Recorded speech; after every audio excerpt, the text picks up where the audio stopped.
بسم اللہ الرحمن الرحیم۔ اللہم صلی علی سیدنا مولانا محمد وآل محمد۔ السلام علیکم۔ دعا چینل کے ناظرین کو خوش آمدید۔ ناظرین، ہمارا آج کا وظیفہ اللہ تعالیٰ کے دو خوبصورت اسماء مبارکہ یا غنیوں یا رزاقوں کا ہے۔ ناظرین، ہر نفس اپنے ساتھ رزق لاتا ہے، کیونکہ رزق کا ذمہ اللہ تعالیٰ کا ہے۔ رزق تقسیم شدہ ہے، کم یا زیادہ نہیں ہو سکتا۔ ہر شخص اسی قدر اپنا رزق پائے گا جتنا کہ اس کے مقدر میں لکھ دیا گیا ہے۔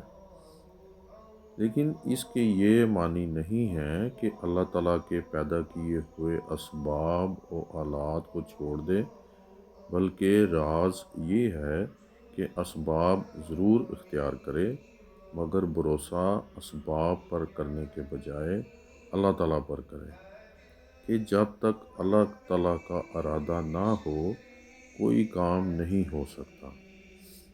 بلکہ یہ بھی توکل ہی کی ایک اعلیٰ قسم ہے کہ اسباب ہوتے ہوئے بھی نظر اللہ تعالیٰ کے خزانوں پر ہی رہے۔ رزق حاصل کرنے کے حرام اسباب سے بچا جائے۔ اگر ذریعہ آمدنی حرام ہے تو جید علماء و مفتیان اکرام سے پوچھ کر اس کو چھوڑنے اور بدلنے کی کوشش کی جائے۔ اکیلے بیٹھ کر یہ سوچا جائے کہ جب رزق پہنچانا اللہ تعالیٰ کے ذمہ ہے اور رزق مل کر رہے گا تو حرام سبب کیوں اختیار کروں۔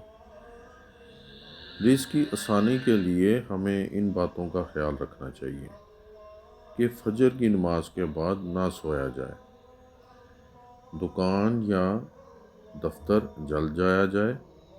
نبی کریم صلی اللہ علیہ وآلہ وسلم نے دعا مانگی کہ اے اللہ میری امت کے لیے صبح کے اوقات میں برکت فرما۔ جب صحابہ اکرام نے یہ دعا سنی تو ہمیشہ اپنا تجارتی سامان صبح سویرے روانہ کرتے، اس سبب وہ خوب مالدار ہو گئے۔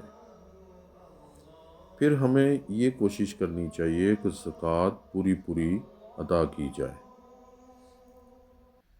اور اس معاملے میں بھی احتیاط کرنی چاہیے کہ والدین کے انتقال کے بعد بھائی بہنوں کا حق فوراً ان کو دے دیا جائے، ورنہ بھائی بہنوں کی بددعاؤں سے اور ان کا مال اپنے مال میں ملانے سے نفع تو خیر ایک طرف، بعض اوقات اصل پونجی بھی ضائع ہو جاتی ہے، اور آدمی اپنی زندگی میں ہی مالدار ہوتے ہوئے بھی وفات پڑنے پر کلاش ہو کر فٹ پاتھ پر آ جاتا ہے، یا اخیر عمر میں ایسی بری بیماریوں میں پھنس جاتا ہے کہ وہ سارا پیسہ علاج میں ضائع ہو جاتا ہے، یا موت کے بعد اولاد آپس میں جھگڑتی رہتی ہے اور وہ مال پھر عدالتوں میں ضائع ہو جاتا ہے۔ صرف روزی نہیں بلکہ حلال روزی کی دوڑ دھوپ کریں اور اسی کی خواہش رکھیں۔ حضرت جبرائیل علیہ السلام نے نبی پاک صلی اللہ علیہ وسلم کو یہ دعا عطا فرمائی، اللہم ارزقنی طیبا واستعملنی صالحا۔ اے اللہ مجھے پاکیزہ رزق دے دیجئے اور اچھے کاموں میں استعمال کیجئے۔